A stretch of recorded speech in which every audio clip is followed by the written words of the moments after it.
answered as well. So I think the Judeo-Christian civilization created by the West and the ideas of fundamental freedoms and human rights that the West has championed is a universal ideal that anyone can accept. Anyone. Even here in Africa.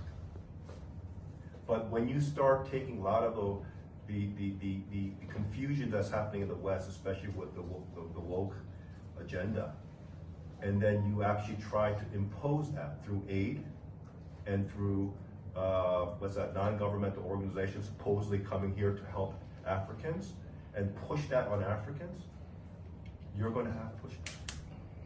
That's just the reality.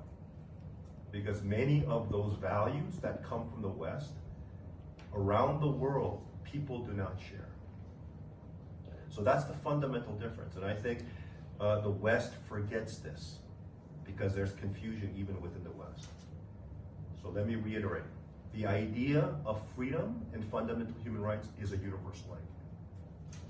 Whether in Africa, Southeast Asia, around the world, nobody has a problem with it.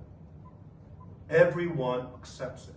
But when you start to push cultural and social norms that are the antithesis of many of these cultures and traditional cultures around the world, which is the vast majority of humanity,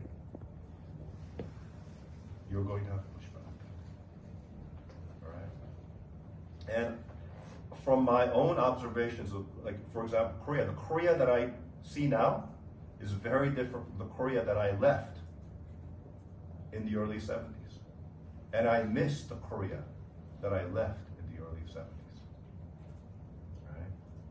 I mean, look at the reality of the Korean family.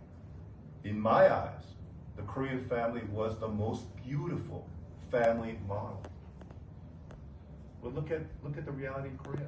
You have more than 50% divorce rates. You have, I mean, this should be shameful to every Korean. You have 0.6% child per family.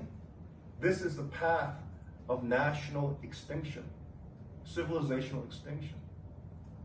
So what was the cost of modernization when Korea adopted a lot of the Western values that eventually destroyed its family, changed the fabric of its society, changed the relationship between men and women, changed the relationship between parents and children?